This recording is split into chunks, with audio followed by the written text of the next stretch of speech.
You need to give power to those who have the lived experience and have the lived understanding, so then they can educate those around them. I had an eating disorder for probably the best part of 10 years.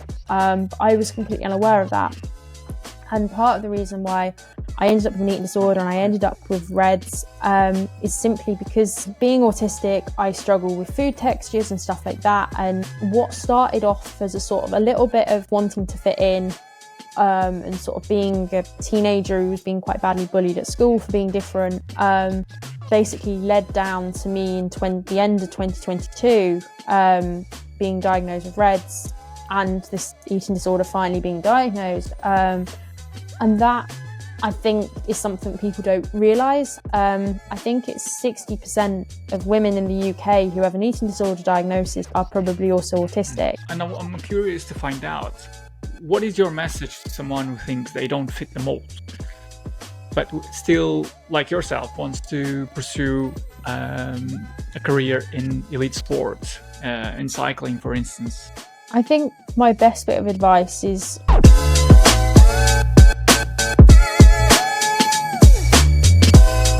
welcome to another episode of Ride to Success, the podcast that takes you on a learning journey from a productive, creative, and active life through the power of the bike. I'm your host, Pedro Couto Lopes, and you can find me on LinkedIn under my own name. In this podcast, I explore cycling's global trends, community needs, innovative business strategies, and the journeys of remarkable individuals in the world of cycling. Today's guest is someone who embodies what this show is all about. Connie Hayes is a semi-professional cyclist riding for O'Shea Racing. She's a graduate of Queen Mary University of London and an outspoken advocate for neurodivergent in sport. She raced in competitions like the Women's Tour of Britain, RideLondon Classique, and the Tour of Normandy, just to name a few, all while navigating the unique challenges and superpowers that come with being authentic, dyslexic, and dyspraxic. In this episode, Connie gets deeply personal about resilience, burnout, identity, and what it means to rediscover joy after injury and grief. You will hear real strategies for staying mentally strong, building supporting team environments, and making cycling, or any passion for that matter, sustainable for your life.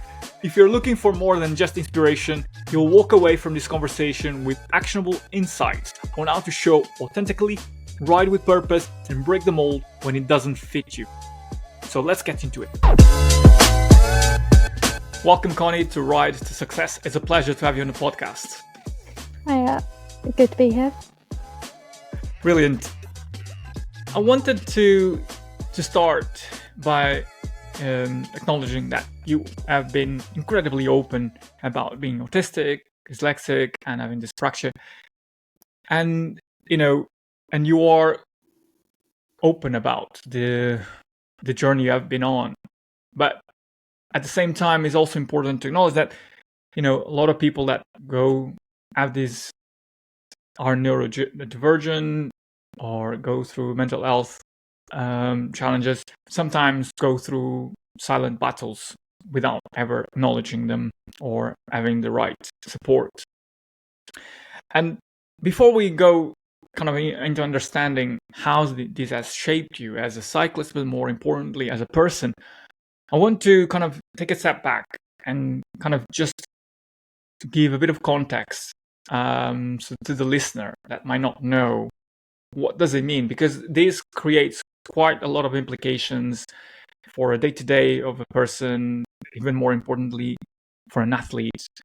Can you just give us kind of an overview what the common themes and kind of challenges that a person will face as dyslexic, having dyspraxia and autism? So I'll start probably with the sort of easier one to explain, I guess, would probably be being dyslexic. I was diagnosed dyslexic first, but I was diagnosed quite late. I was 15. And for me, it's reading and writing. I had always been quite a bright kid at school. I'd always done quite well. And suddenly, as it's quite common with people who are dyslexic, as it's sort of the education system, you sort of almost go in stages and you take a step up. I couldn't make the step.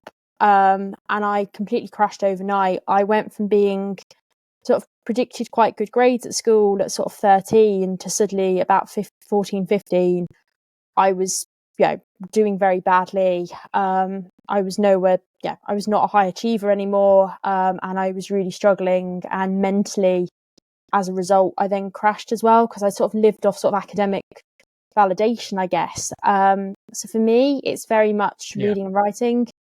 I almost read by pattern recognition.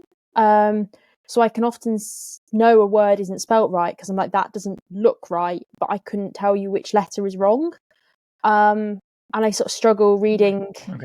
My eyes sort of jump around basically. So that's sort of how that affects me. Dyspraxia is coordination. So for me, it's a lot of it's fine movement. I wasn't good at school at like ball sports, like tennis, anything that involves sort of fine movement. I really struggled with. And I was diagnosed with that at 17. But at that point, I knew it wasn't quite the full picture, and it sort of didn't quite make sense because I was clearly dyspraxic, but there was clearly a lot of other stuff going on. And I sort of, if you think of neurodivergence, a lot of the sort of, themes of it, if you think of it as like a colour wheel, like dyslexia overlaps dyspraxia. ADHD also overlaps with dyslexia, and then autism overlaps between ADHD and dyspraxia, if you think of it as sort of 4 circles. And it suddenly sort of became apparent that actually a lot of my social difficulties and sort of lack of communication, I struggled sort of with people my own age and communicating at school, and navigating different friendship groups and all that sort of thing. It suddenly was sort of like those 2 diagnoses don't explain that. So when I started at university, I very, very quickly referred. And I think being autistic is the one that affects me the most. Just in terms of sort of, my social battery is a lot smaller than other people's. I often misinterpret situations. And I also can get very, very burnt out very easily, basically. So that's the sort of nutshell of all 3 of them. Very good. And was it when you mentioned university, when you very quickly referred yourself? Did you refer yourself, or was it through like interaction with your peers that you started noticing? Well, hold on, there's not something is near here. It's not clicking the way it is for other people. I think essentially the assessment came about because in the UK, you have like funding. So you sort of get extra support at school, albeit I hadn't really received any. And then you go to university and you get assessed for support. But instead of sort of it being like you get this if you're dyslexic, you're assessed much more broadly. And it was in that I was suddenly ticking all the boxes for sort of support that would be best suited for someone who's autistic. And it was then they were sort of like, oh, maybe you should get assessed. And they sent a report back to the university, who then sort of pulled me up and were like, look, let's put an assessment in, sort of thing, and put a referral. So it was sort of a bit weird at 18. Suddenly it was sort of this, I always knew there was something different, and I always sort of thought, what on earth is almost wrong with me? Because like my life, it almost feels like a lot of people say it's almost like trying to operate a Windows software on an Apple computer. And I've always felt like that since I remember I was 5 in the school playground, and I couldn't cope. And it was like sort of very bizarre situation. And I was sort of like, okay. And on one hand, I was like, I can't be, I've got to 18, like there's no way. And on the other hand, I was like, this might be the answer that I've spent the last 18 years looking for. So yeah. So that's that. Yeah, I mean, well, great that the educational system worked, and like in kind of identifying that and offering the support. But it can go. Many people, I imagine, will go through most part of their lives without having a formal diagnosis of whether it is autism, dyslexic, or having dyspraxia. So you can go through life without ever noticing or having a formal, not noticing. Noticing, you will notice, but not having a formal diagnosis, and then putting in place a support. framework to help the person. And so you mentioned that this has affected, not affected, but this has been diagnosed in your late teens. So at this point, you're already cycling. You are as junior, but you are progressing through age groups. How has this kind of shaped your identity? As these diagnoses have given you clarity? I think it shaped my identity as a cyclist massively, and I think it was something that I've been out injured for the last year, and I've had major knee surgery, which we'll probably come to later on, but in part of that, it made me almost look back and almost reflect on things, and it made me sit back and think, God, everything has been so intertwined with being neurodivergent. And I think prior to my diagnosis, I struggled as a junior. Yeah, it's a big step up. I'd never been particularly great as a youth, and suddenly was sort of thrown into the highest level of junior racing.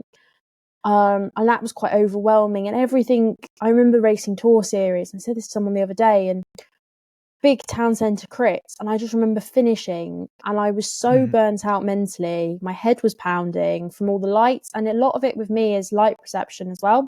So I'm often seen walking around in sunglasses, even when I don't really need sunglasses on, and that's simply because it's just the light just becomes too much. And it's just little things like that where I just thought, God, but I didn't understand it at 18.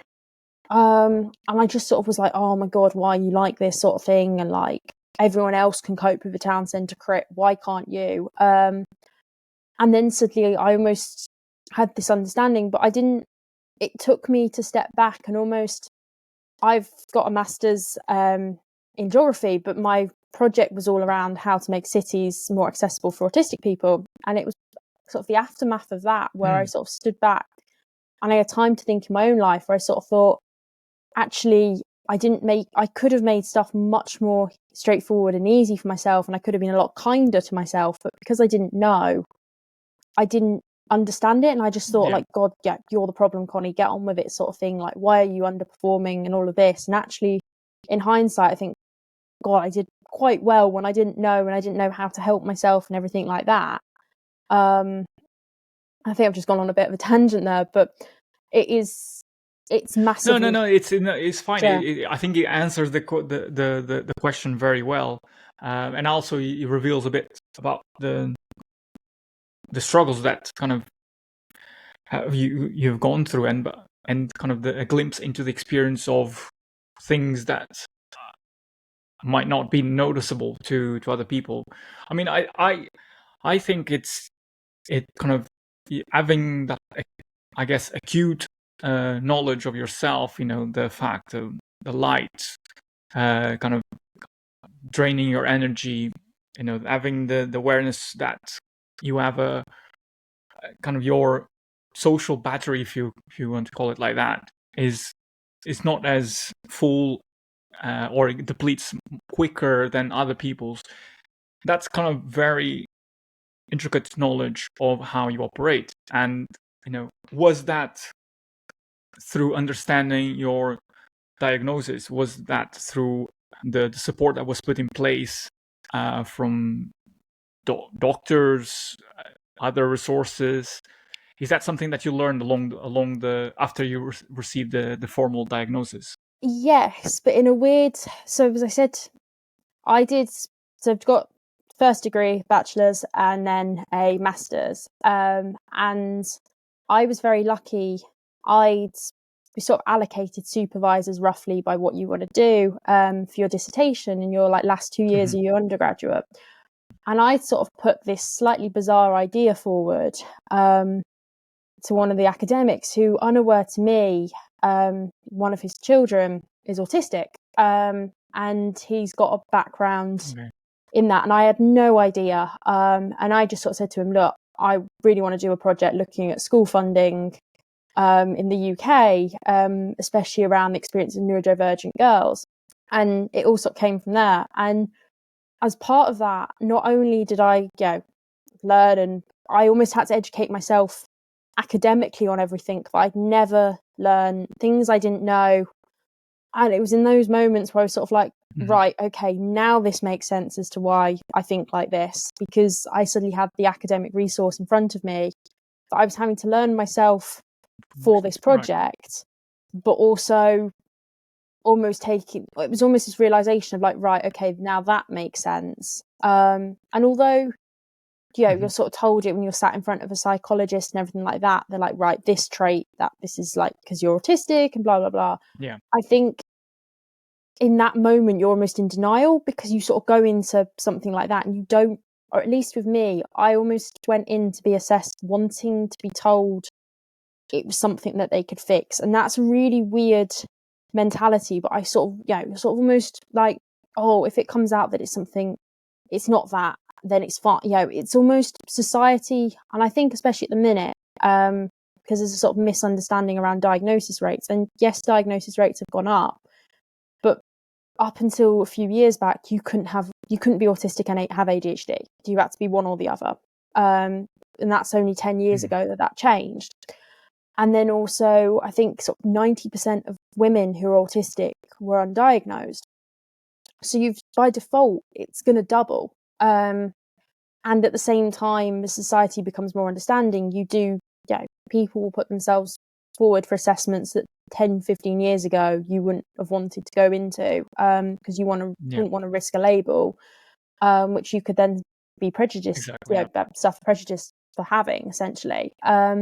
So I think for me, I was very much in denial when it came to the sort of actual assessment. But when I took the step back and was almost doing something academically in the bid to help others and uncover the sort of state of affairs in the UK education system, it made me open my eyes to almost accept myself. And it was a very weird sort of 18-month period of my life, because I sort of went in wanting to do a project to help other people, almost denying that I was sort of in that so-called category myself, and came out completely accepting who I was, and also knowing that my experiences I wasn't alone in what I'd experienced, and I wasn't alone in going from being a high achiever at school to suddenly not being able to cope at all and not wanting to be there, essentially.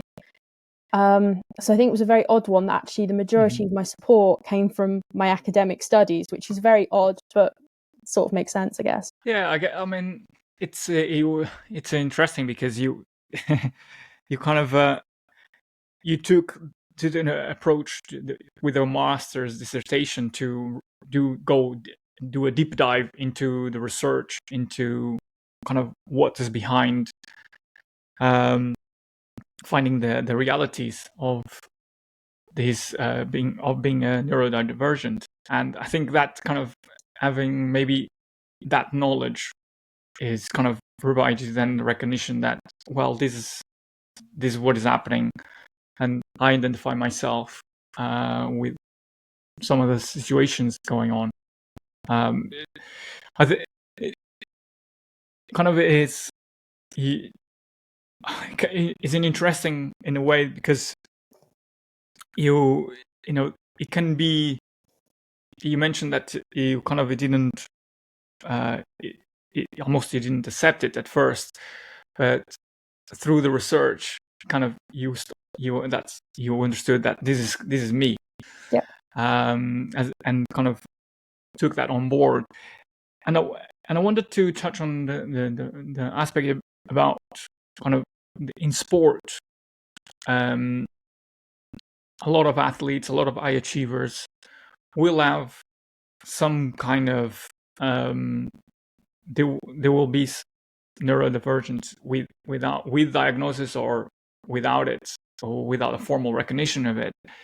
And to some degree in the sport, in elite athletes, it can be seen as a superpower.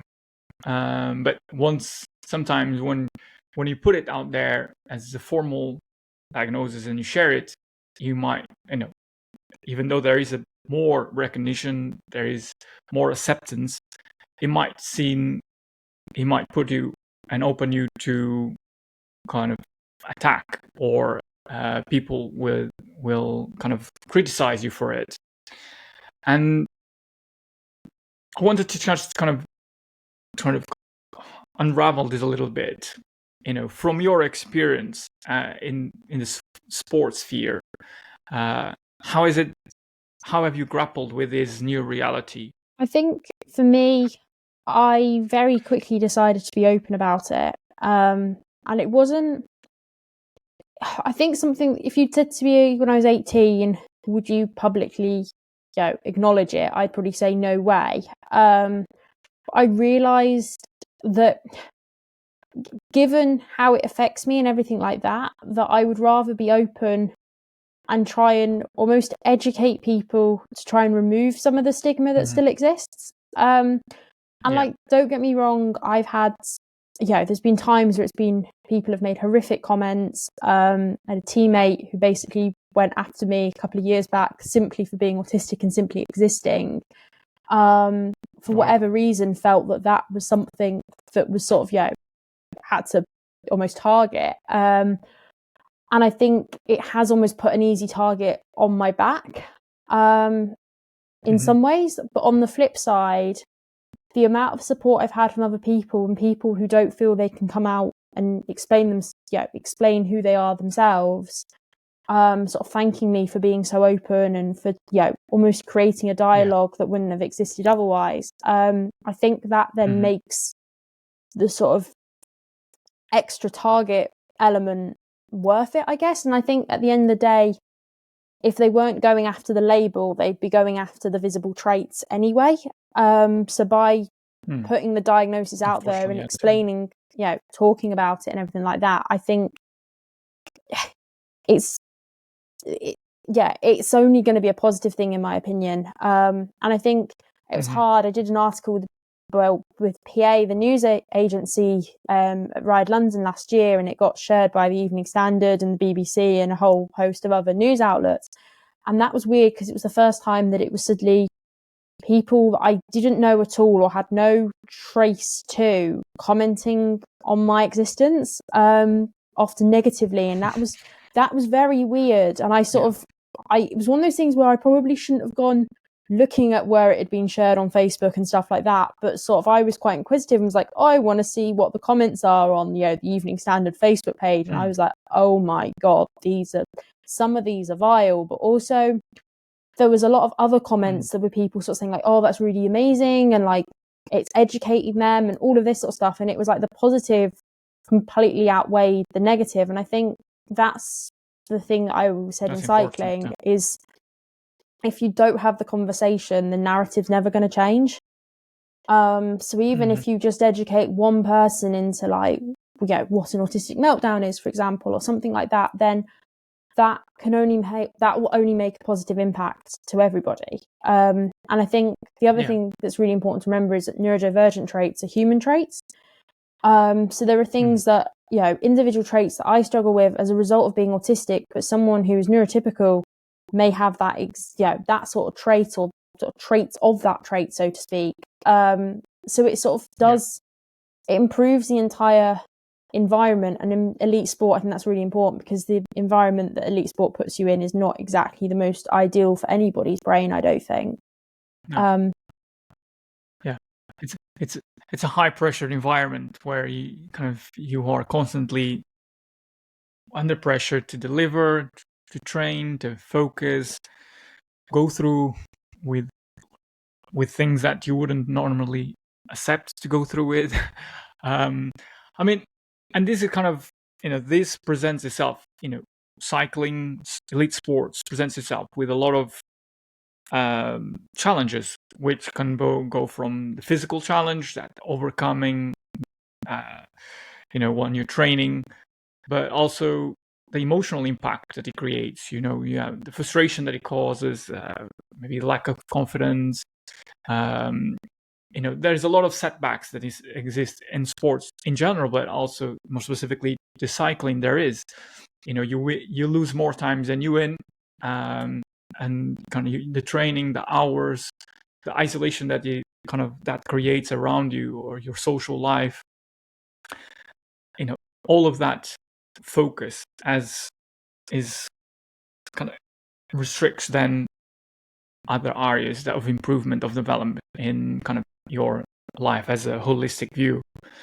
And from your perspective, as the recognizing and accepting now the traits of being a neurodivergent, have you turned you into a better cyclist? I think so. I think I definitely benefited from the sort of, I'm very good at being able to hyper focus and focus on something really specifically. So when people talk about, oh yeah, I've been struggling with motivation for training, I just can't relate to that at all, because it's never something I've had a problem with. I've always got up, ridden my bike.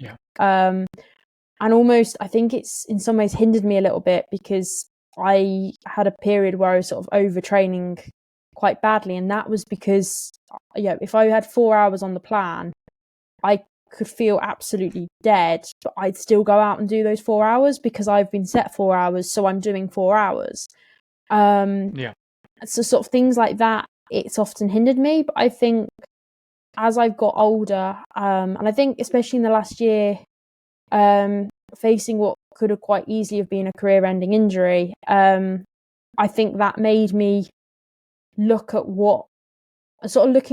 my strengths and weaknesses as a whole. And I think I want to say it's benefited me, and I think understanding how my brain works sort of does puts me in a position where I can use my strengths, essentially.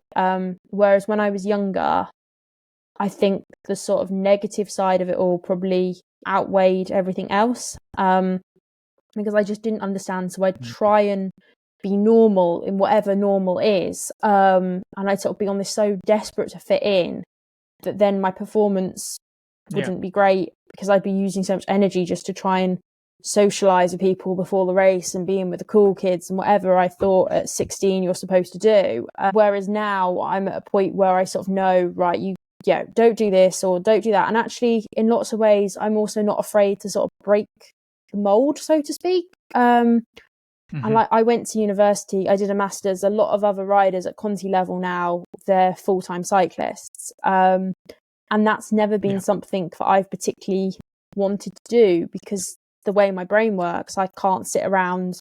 And I know that if I did that for a long period of time, I'd probably become very unhealthily obsessed with cycling, more so than I already am. So I think as I've grown older, I've sort of understood more, and I've known how to use it to my advantage, but also I'm aware of the potential disadvantages, basically. So with that, knowing your where your strength lies and where your weaknesses lies, and you mentioned about one facet of being autistic is the kind of the hyper focus, but also that that in moderation can be a superpower.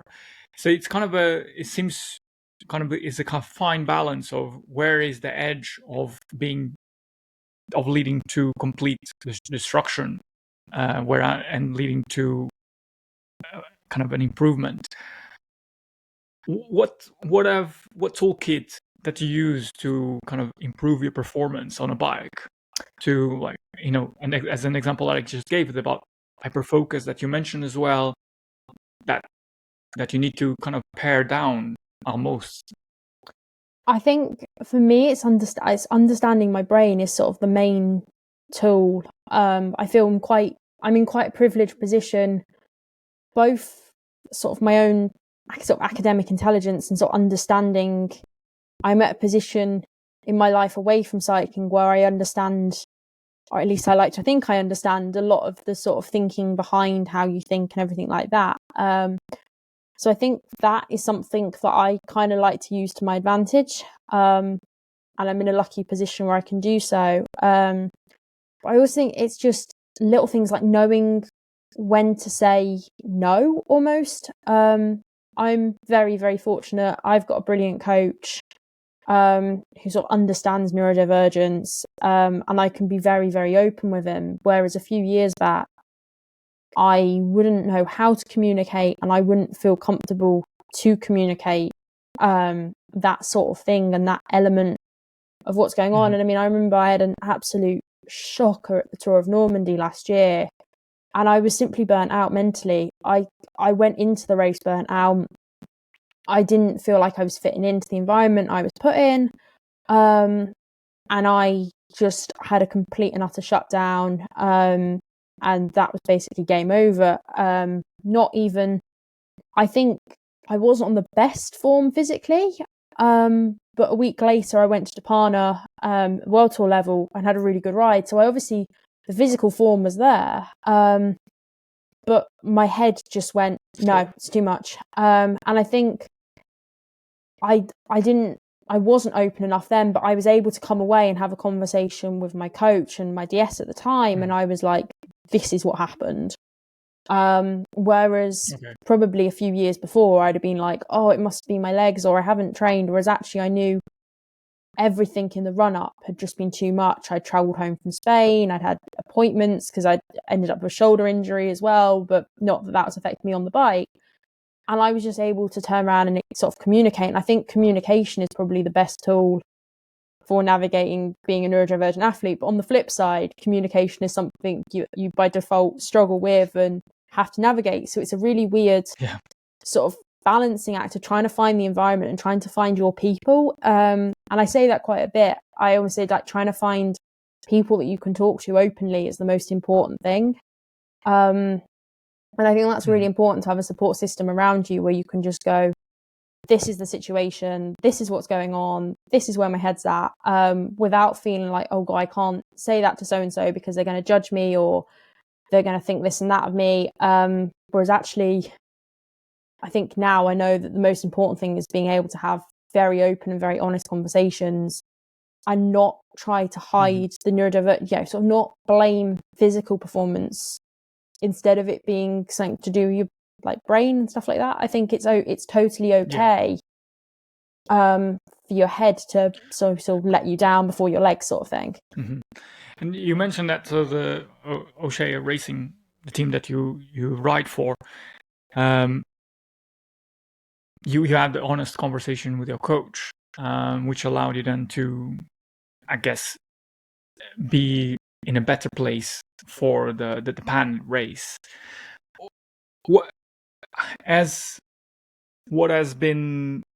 there been any systems put in place or at O'Shea Racing team to better support you, or was this just kind of a organic development of you talking and openly sharing what works for me and how you can better support me?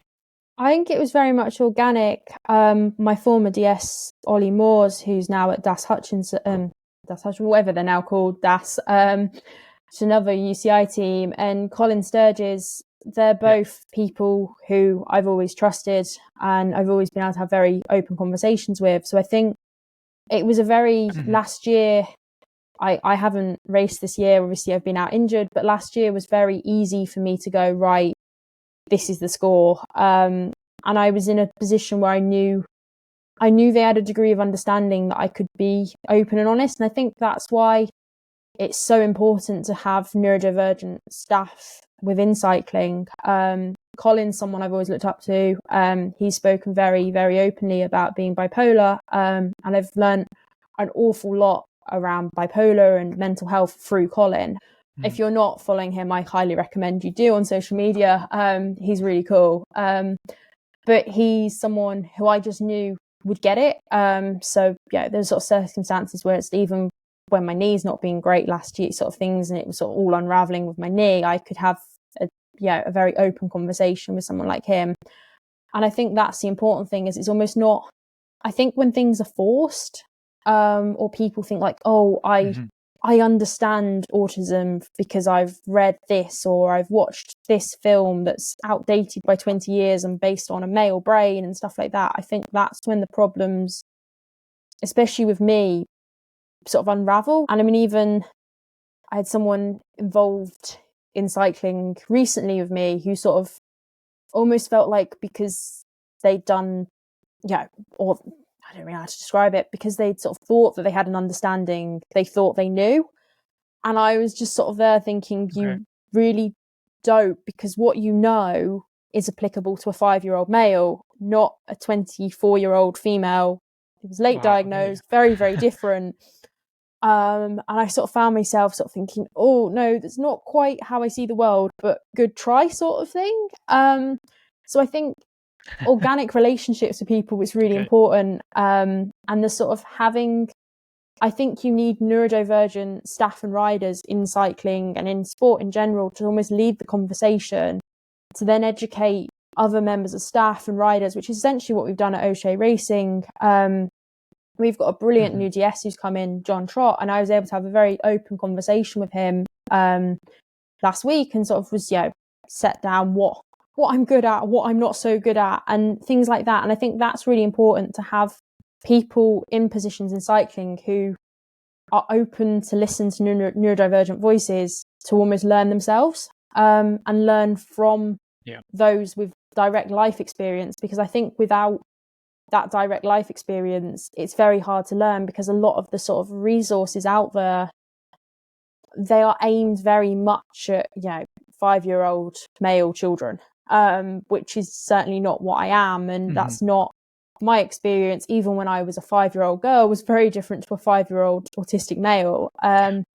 So I think whilst everything's still very male dominated and male focused, it needs to be education via people with lived experience, basically. And I think that's essentially what we've done at O'Shea across the board, whether it be neurodivergence, mental health, anything like that. We're now sort of giving, as a team, almost giving riders a platform to have conversations, and staff a platform to have conversations with each other, and vice versa with riders, to sort of try and break the mold of what a sort of team environment is, and almost give people voices to then help educate everyone. Because at the end of the day, I think education is key to just bringing unity, I guess, probably. Yeah, for sure. And I think that, having those open discussions and being curious about and trying to understand people's perspectives, where they're coming from, because my perspective is different from yours, and we might have the same interests, the same values, but we have different experiences with them. So it's important to kind of be open and kind of be acknowledge that everyone has a different perspective and a different way of relating to each other and facing the challenges that come on a day-to-day basis. And you mentioned as well that you have faced burnout last year on the Tour of Normandy. You mentioned multiple times now about your knee injury. You mentioned as well, you touched somewhat on kind of the self-doubt, and kind of from your experience, how do you overcome these obstacles? It was sort of a very odd time of my life, because it was sort of, how do you navigate something so uncertain when my brain relies so much on certainty? And I think that was sort of the moment I realised that I didn't know who I was without riding a bike as well, which was a very odd wake-up call, because I'd suddenly, my whole life, my response to everything had been going out and riding my bike. So when I'd faced grief in the past, sort of people dying and stuff like that, my response was go out and ride my bike. I'd had a close family member die in the end of 2022, and my response to that situation was to go to Spain to ride my bike. And suddenly I had what was potentially, they didn't know if it was going to be a career-ending injury or not, at the same time as I'd also lost a member of my coaching team to mental health. And I was in this sort of weird situation where suddenly the sort of main support that I knew, which was going out on a bike ride, suddenly wasn't possible to me. So I was grieving a physical loss whilst also not knowing, I had no idea who I sort of even was. And I was sort of... Interesting. So that kind of the cycling as a lifeline was kind of abruptly interrupted almost. You relied so much on riding your bike to process grief, to process loss, but then with this knee injury, then you couldn't go ride your bike. No. What do you do to process this massive gap that opened in your life. And I think that's when I then suddenly, my own mental health challenges sort of very quickly unraveled. And I think it was one of these things of, it would have happened at any point. It wasn't particularly bad timing. However, it sort of made me hit rock bottom to try and then basically almost get help, which wasn't very easy to do. And I was very reluctant to access help, sort of refused, and sort of still adamant, oh, it's just my knee and all of this. Whereas actually I was grieving a massive loss in my life, as well as massive uncertainty with my knee, and at the same time having what was essentially an identity crisis of, oh God, if this surgery doesn't work, or if there's any more complications, as I was sort of essentially at one point told, we're either going to have to go in and re-break your leg and move your entire knee joint back into place, or it's going to be 50-50 whether you're going to need that, whether you're not really going to, not have the surgery but not be able to walk, but there's still a chance you'll be fine, which luckily, touch wood, is where we are now. But sort of processing that with no escape, because my escape had always been, for any difficult situation, I'll go and ride my bike. How I got through school was essentially sport, albeit it wasn't fully cycling at that point. A lot of it was rowing, and my whole escape to any bad situation that I'd faced in my life had always been go and ride your bike. And whilst I'm super, super grateful for cycling for being that tool, it suddenly became very apparent that wasn't particularly healthy in a situation that was likely going to occur at some point in my career, given that, unaware to me, I had a congenital knee defect anyway, which was sort of how it all ended up being so catastrophic in the first place. But there was always probably going to be a point in my career where I couldn't ride a bike, for whatever reason, injury, illness, for a considerable period of time. And suddenly it was only then I realised that my whole outlook on life had been, always using cycling as the sort of form of therapy. Whereas actually that wasn't particularly healthy for the long term.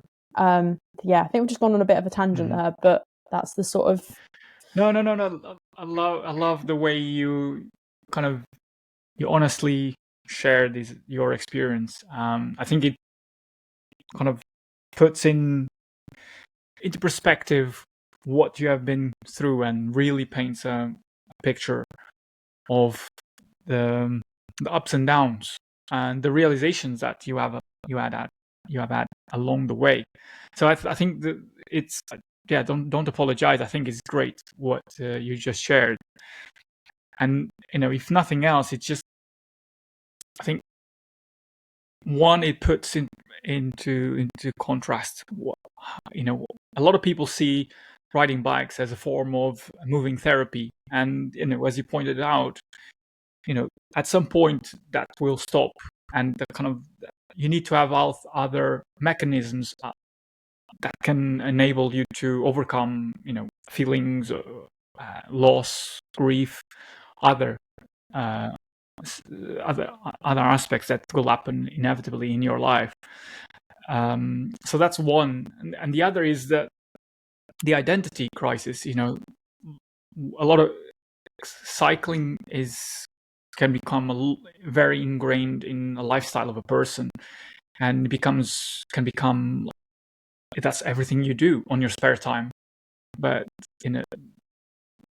coming through the realization that through in your case a knee injury, but other grief that came through, unfortunately, through in your life, it kind of puts in perspective that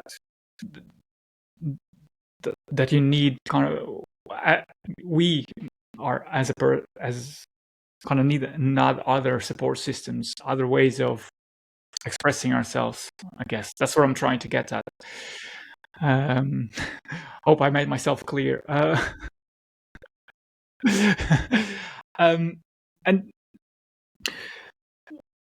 so how do you feel now after having had this identity crisis, going through grief and loss, hopefully getting better and better as the recovery improves of your knee injury. How do you feel today? I think I'm in a much better place now. I am back on a bike, which is obviously a big help. Even just being able to ride an hour a day, which is all I can do at the minute, is like a massive help. But that also sort of highlights the sort of almost unhealthy nature of relying on cycling. But before that, I'd sort of had a lot of changes in my life over the last sort of 9 months, alongside the knee injury. And I think, as sort of cliche as it's going to sound, I was in a very lucky position. My boyfriend organises bike races in the UK. He's sort of one of the youngest race organisers.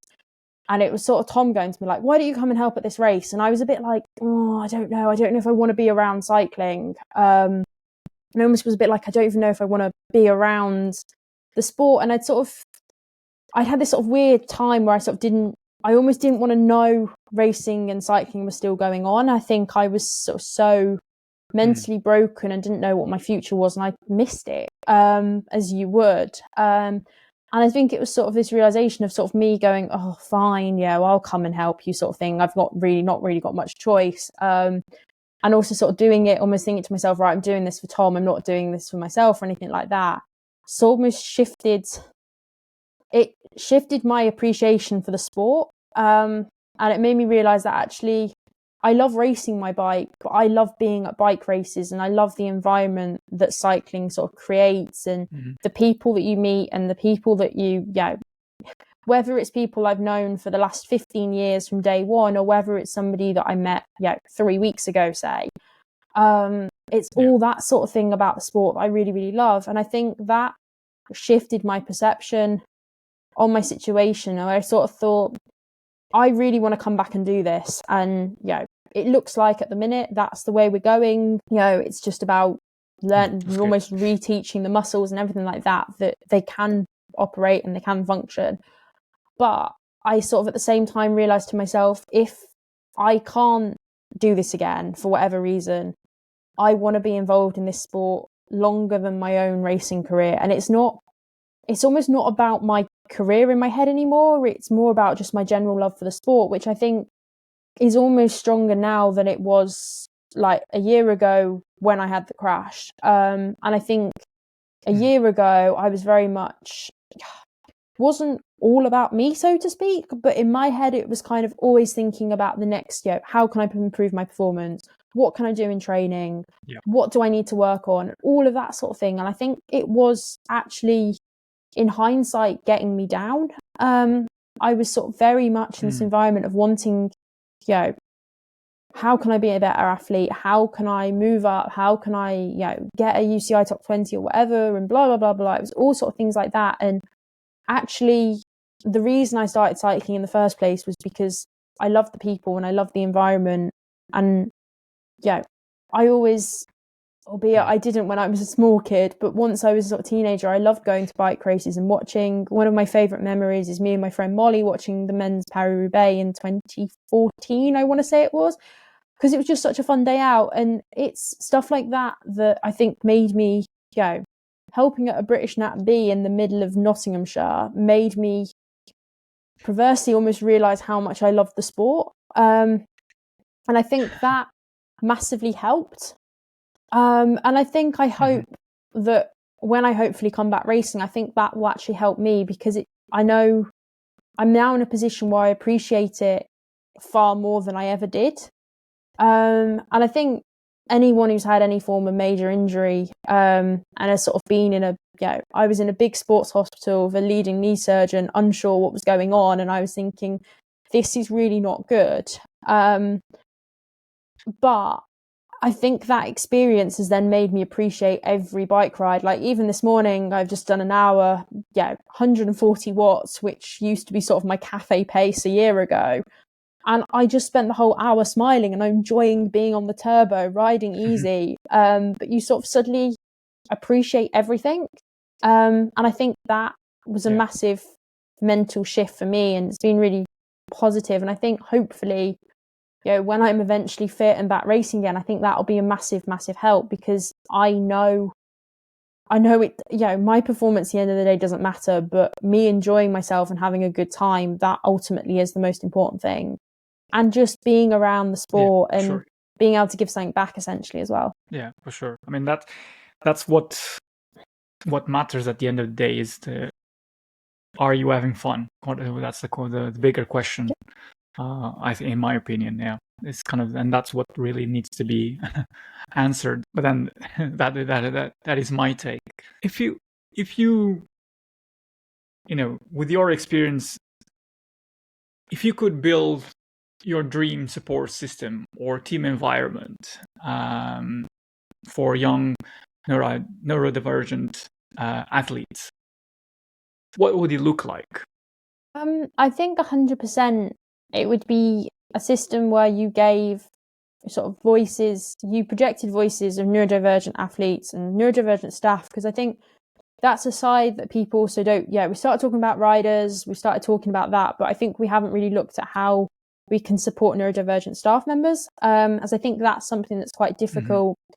Like with anything, sort of management, as it's called, sort of has a sort of set look, so to speak. And I think when people try and break the mold for difference, that can sort of have people raising eyebrows. So I think that's really important, because I always think you can't bring about education unless you listen to those with the lived experience. And that's sort of my view in life, whether that be cycling, academia, you name it. That's sort of my opinion, is you need to give power to those who have the lived experience and have the lived understanding, so then they can educate those around them. So I think that's really important. And I think sort of more awareness of sort of secondary effects. So with me, I had an eating disorder for probably the best part of 10 years. I was completely unaware of that. And part of the reason why I ended up with an eating disorder and I ended up with REDS is simply because of my brain. Being autistic, I struggle with food textures and stuff like that. And what started off as a sort of a little bit of wanting to fit in, and sort of being a teenager who was being quite badly bullied at school for being different. What started was that, but also paired very closely with me sort of not liking certain foods and being quite picky about things. And it sort of then all basically led down to me in the end of 2022, being diagnosed with REDS and this eating disorder finally being diagnosed. And that, I think, is something that people don't realise. I think it's 60% of women in the UK who have an eating disorder diagnosis they think are probably also autistic. I could have got that figure wrong, but it is incredibly high. And that is something I think isn't talked about enough. So I think if you're going to create the ideal sort of neurodivergent team or environment, you need to remember the sort of co-occurring, I don't want to sort of say conditions per se, but sort of co-occurring traits and diagnoses that could potentially be there. Because I think with me, everything is all turned out to be interlinked. I ended up with REDS as a result of being autistic. And sort of all that sort of thing there needs to be conversation around. And I think that's sort of very important. It's the same with injuries. I mean, like one of the problems in my knee, for example, has been that my joints aren't quite how other people's joints are. And that there's a lot of evidence to point towards that, joints and connective tissues being linked to being autistic. And they don't fully understand why, but that's sort of a emerging thing in literature. So sort of giving teams and stuff like that, the sort of knowledge around that to put in place sort of things that I probably would have done differently if had I known that, to almost try and help myself and not end up with the injury list that I've ended up with. So I think all sort of that sort of stuff and the sort of new and emerging conversations to bring them out of academia and into cycling, I think would be really good. And I think that would benefit a lot of athletes, whether they're diagnosed or undiagnosed, is just having those sort of conversations within teams, and then teams can do more, sort of presentations and education stuff around those things to sort of help riders. I mean, I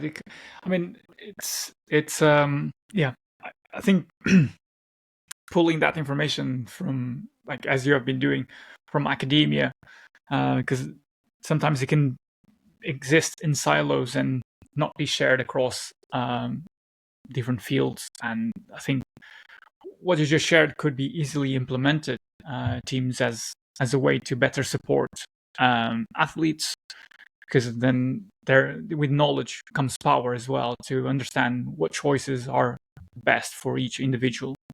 And that it looks like, now that you have the knowledge, you have deeply researched these topics, it allows you to grow as a human. It allows you to inform others and kind of understand how to better perform in cycling, but also in life, I suppose.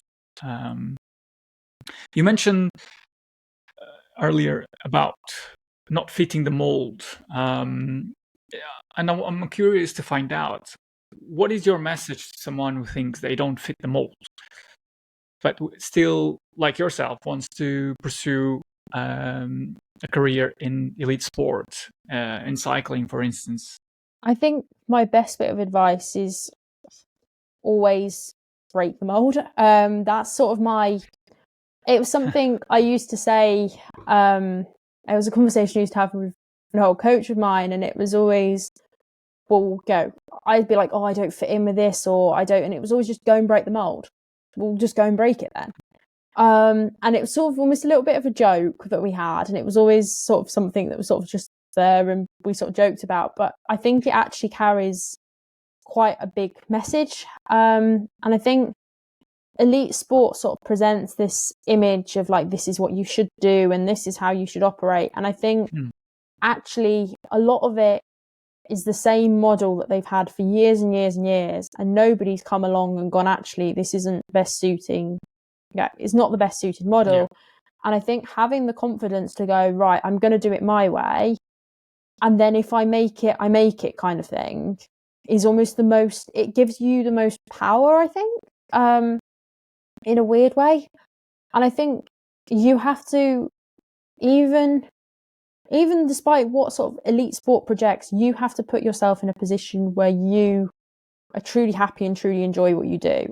And whether that means by turning around and saying, look, I can't do that many race days a year because of this, or I don't want to make a long haul trip to, say, the Tour Down Under or something like that. Sort of talking hypothetically, sort of world tour level, all that sort of thing. If you can advocate for yourself, that is the most important thing, and that is going to get you the best results at the end of the day. It may create challenges along the way, but if you can put yourself in the best position possible to be happy, you will most likely be successful. So I think that's always how I see it, and I see it with myself. I sort of think, no, put yourself first, Connie. In this instance, don't go and agree to something and then get burnt out, have a meltdown, have a shutdown, and it all go completely, all over the place, basically. Put your health first. And at the same time, I'm less afraid now. Probably at 18, I'd have probably followed the rule book, so to speak, and tried to be what I think everyone should be. Whereas now I'm just like, right, I'm going to rip it up.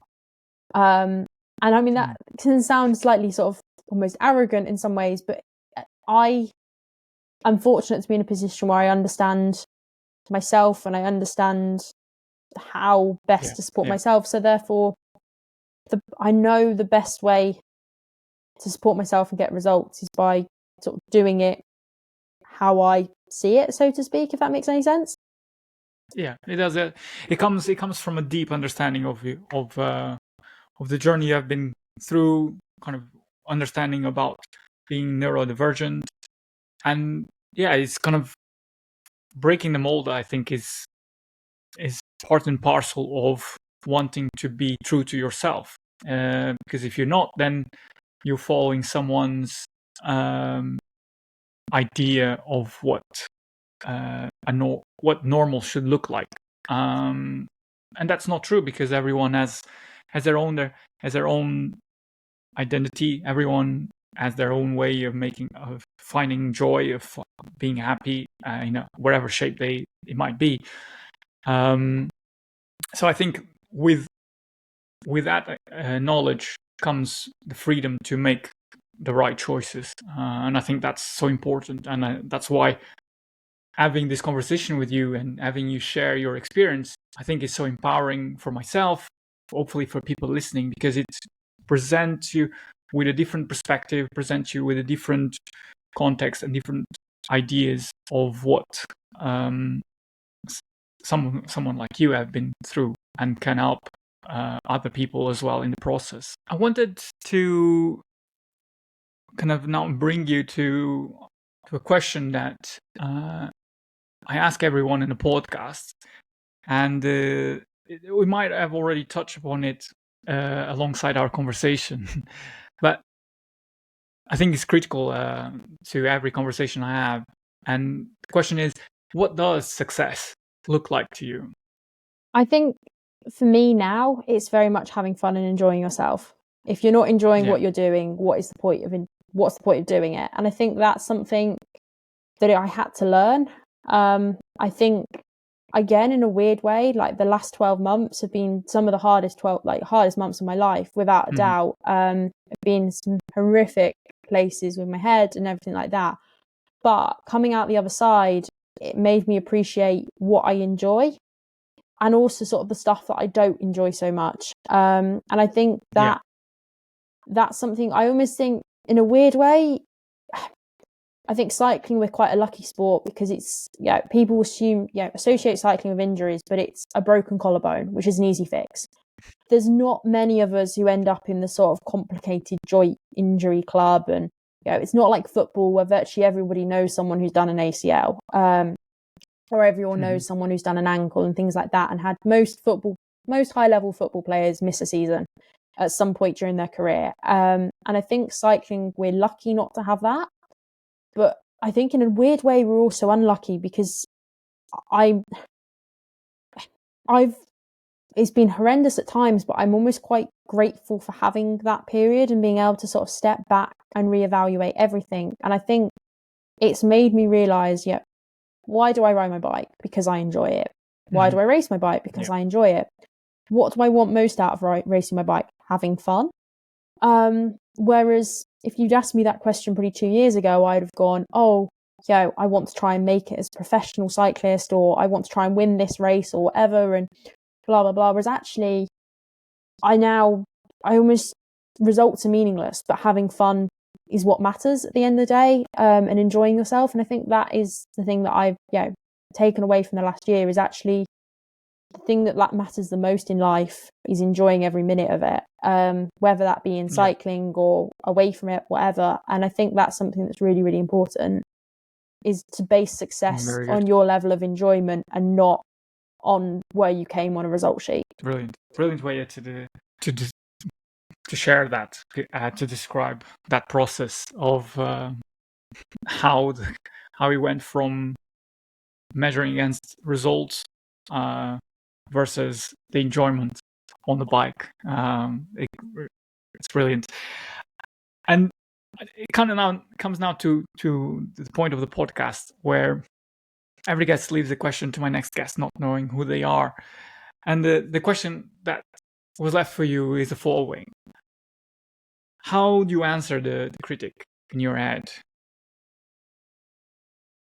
It's a weird one. I've worked quite a lot with a psychologist sort of around this, and it's sort of almost teaching that part of my brain to just sort of go, shut up, you're wrong, and sort of telling it that. And I think as long as you're, I think, again, it goes back to my answer to the following question. I think as long as I'm enjoying what I'm doing and I'm having fun, what other people see and what other people view doesn't really matter. And I think it's about teaching, almost telling your brain that, and being like, no, be quiet, sort of, not totally ignoring it, but sort of going, no, that's all right. We don't want to, it doesn't matter what certain people think, or, knowing that somebody is going to be sat looking at a results sheet and thinking, well, why did you come at the back half of the field, sort of thing. If you went out and you had great fun in the early break and stuff like that, and did stuff that you enjoyed, then that's what matters. And essentially, the critic inside your head can be quiet, sort of thing, is probably the best way to answer that. Yeah, that's for sure. Kind of sounds like acknowledging it, but not giving it the space to overtake your whole kind of idea of what's going to happen. So just not let it overrun and take the driving seat for it, so to speak. So I guess I wanted to put the question to you. What question would you like to leave to my next guest? I guess again it sort of goes back to that theme, but how do you make sure you enjoy what you do as much as you possibly can? Mm-hmm. Very good. That's a great question, because it's such a critical aspect of having a fulfilling life, is making sure that what you do, you are enjoying it, because if you don't, then you are probably walking towards burnout. In some instances. Connie, I want to thank you for sharing your story. It's I imagine is quite big. It has been quite a journey for you, to be where you are now and being able to talk about it openly and very candidly about your experience. And I hope that what you share now will also be inspiring to other people. It's certainly inspiring to me. It's certainly kind of I'm able to take stock of my own priorities and understanding, also to be curious and open to listen and talk to people that have different experiences from me. So yeah, brilliant to have you on the podcast. Thank you for having me. I really appreciate it. If you're still listening, I know you care about cycling and community, and Connie's story is worth sharing. If this conversation helped you shift your perspective, please share it with 2 friends who ride or just need a reminder that success is about joy, not results. Thank you for listening to Ride to Success.